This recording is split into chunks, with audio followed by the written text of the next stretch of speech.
Around 3000 BCE, Egyptian civilization was in its early stages, but already demonstrated a profound concern with the afterlife and the divine status of its kings.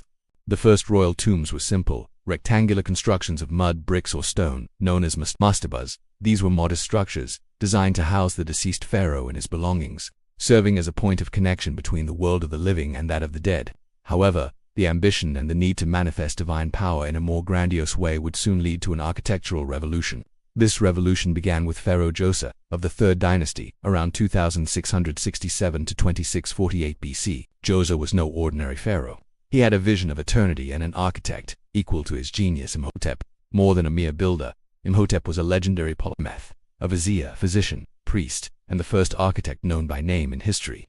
His intelligence and capacity for innovation transcended existing techniques. Imhotep conceived an audacious idea, stacking several mastabas, one on top of the other, in decreasing sizes, creating a stepped structure that majestically ascended towards the heavens. Thus was born the Step Pyramid of Giza in Saqqara, the world's first large stone construction. With an original height of about 62 meters, this pyramid was an unprecedented landmark. Its construction was an immense logistical challenge, requiring the quarrying, transport, and cutting of millions of limestone blocks, something never before done on such a scale. The workforce was composed mainly of peasants and artisans mobilized from all over Egypt, working under a centralized system of planning and supervision. The Step Pyramid was not just a tomb, it was a vast funerary complex, with temples, courtyards, chapels, and underground corridors, all built of stone. It symbolized the pharaoh's ascent to the heavens, connecting him directly to the gods and ensuring his journey to the afterlife. Imhotep's innovation transformed the simple mastaba into a monument that reflected the pharaoh's power and divinity, setting a new standard for royal and funerary architecture. The impact of the Step Pyramid was profound. It demonstrated Egyptian mastery over stone as a construction material, which was a technological feat for the time. More importantly, it inspired future generations of pharaohs to seek even larger and more perfect monuments for their own eternity. Imhotep's vision did not just build a pyramid, it laid the foundations for the age of pyramids, paving the way for the wonders that would emerge in Giza, monuments that even today defy comprehension and imagination. With Giza's Step Pyramid establishing a new architectural paradigm, the pharaohs who succeeded him sought to replicate and surpass this grandeur, dreaming of building the first smooth-sided pyramids, the true pyramids as we know them. This period was marked by ambitious attempts, sometimes failures, but which were crucial for the development of Egyptian engineering. Pharaoh Snefru, founder of the 4th dynasty, around 2613 to 2589 BCE, was one of the most prolific pyramid builders, responsible for monumental advances that would pave the way for Giza. His reign is a testament to experimentation and persistence. He built at least 3 pyramids larger and more complex than any before him, each representing a crucial stage in the evolution of the technique. Snefru's first major attempt was the pyramid at Medum, probably started as a 7 or 8-stepped pyramid. It was later converted into a smooth-sided pyramid. The builders filled the steps with blocks and covered the entire structure with an outer layer of polished limestone. However, the inclination angle, which was too steep, combined with an unstable foundation and the outer layers laid on a sand base, led to a disaster. The outer casing collapsed at some point, probably during or soon after construction, leaving the pyramid's core exposed and revealing its inner steps. Today, it looks more like a giant 3-story tower emerging from a mountain of rubble, a vivid reminder of lessons learned the hard way.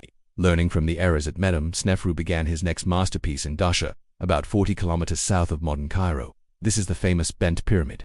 Its design began with a steep inclination angle, about 54 degrees. However, as construction progressed and the height increased, worrying cracks began to appear in the internal structure. Engineers, fearing a collapse, were forced to reduce the angle to about 43 degrees from a certain height, giving the pyramid its characteristic bent or rhomboidal shape. Despite its peculiar appearance, which demonstrates the ongoing change of plans, the bent pyramid was a technical success, proving the viability of a smooth-sided pyramid and improving block-laying techniques.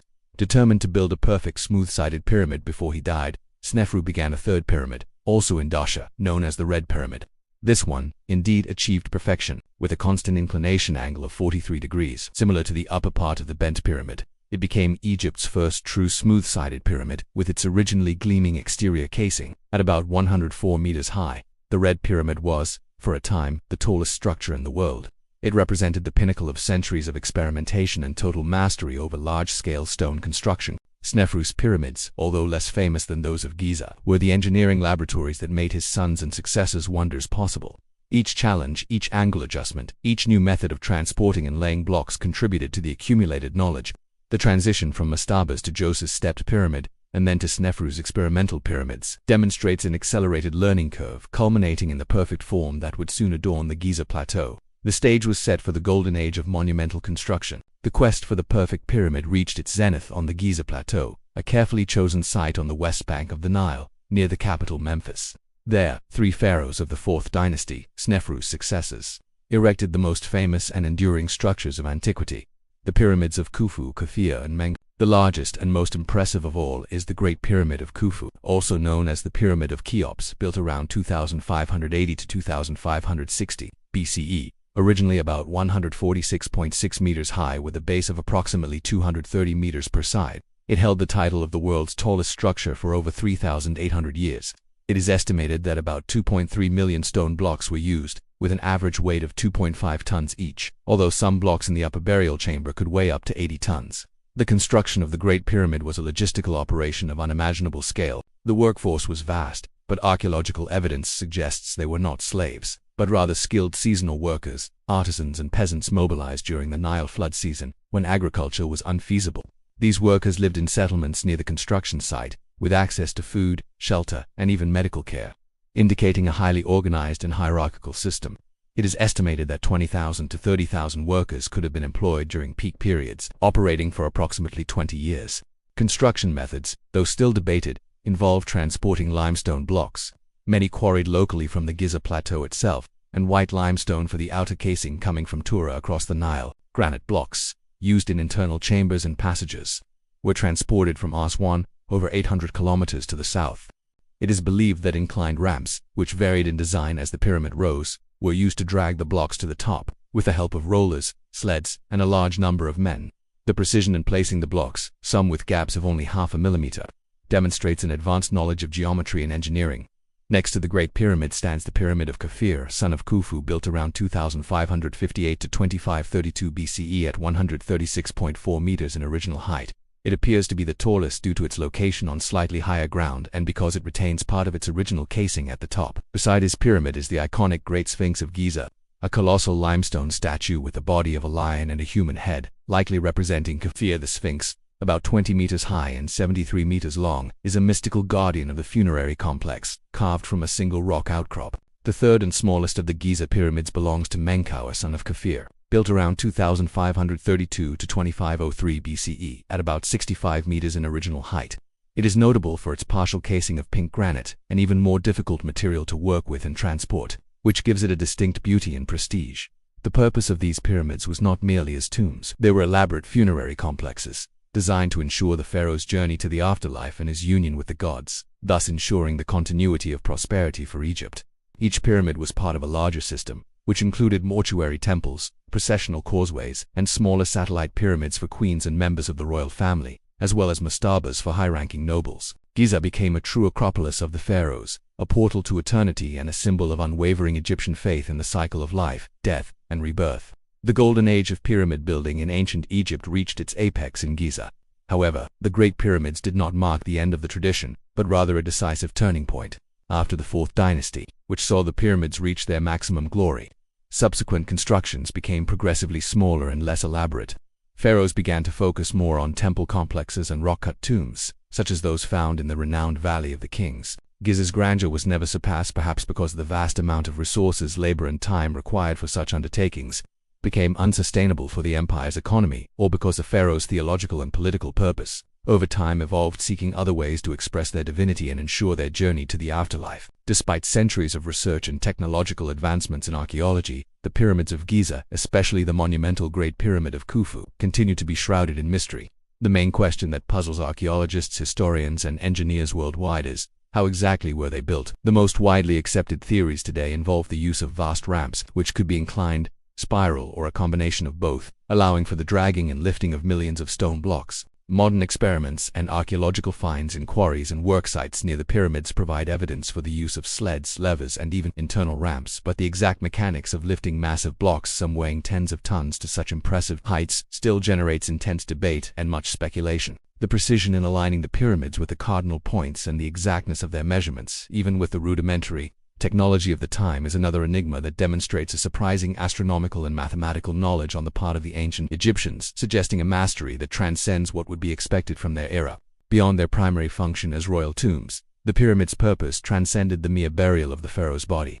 They were conceived as true ascension machines for the pharaoh, celestial portals designed to ensure his successful journey to the afterlife and his union with the gods, thus ensuring the continuity of prosperity for Egypt. The complex of temples and internal chambers was meticulously designed for continuous rituals and offerings, ensuring the pharaoh's cult and his successful passage to eternity. There were, above all, a tangible manifestation of the absolute power, the pharaoh's divinity, and the unwavering faith of an entire people, projecting their authority and their connection with the cosmos for future generations. The pyramids also have a side deeply intertwined with myths and legends that have persisted throughout the millennia. Since antiquity, they have been objects of admiration and fantasy, with stories about secret passages never discovered, hidden treasures protected by deadly traps, and ancestral curses that would befall those who dared disturb the pharaoh's sleep. These tales, though mostly products of popular imagination, fueled the aura of mystery and fascination that the pyramids exert, inspiring countless explorers, archaeologists, and adventurers throughout history to seek their secrets. In the modern world, the pyramids of Giza remain an unmistakable symbol of Egypt and the only one of the 7 wonders of the ancient world that has withstood the relentless test of time. They attract millions of tourists annually from all corners of the globe, significantly boosting the local economy. Their iconic image adorns coins, is reproduced in books, documentaries, and films, and they continue to be a fertile ground for archaeological and Egyptological research, constantly revealing new details about the life, beliefs, and engineering of the ancient Egyptians. The ability of an ancient civilization to erect structures of such magnitude, which have resisted millennia of desert winds, earthquakes, looting, and the passage of time itself, is a testament to the visionary ambition, complex social organization, and unwavering faith of a people. The pyramids are monumental proof that humanity, when united by a grandiose purpose and a profound belief, can leave indelible marks on the very face of the earth, echoing the desire for eternity of their builders, and inspiring the admiration of all who behold them. The pyramids of Giza are a monumental legacy of ancient Egypt's ingenuity, faith, and complexity. What mystery about the construction or purpose of these structures still intrigues you most after exploring their history? If you could ask a pyramid builder who lived millennia ago a single question, what would it be? Share your opinion in the comments and join our discussion about these timeless enigmas. And if there's another ancient world wonder, a forgotten historical secret, or a cultural enigma you'd love us to explore in our next video, leave your suggestion below. Your curiosity is our guide to unraveling the great stories of the world, and the next adventure begins with you.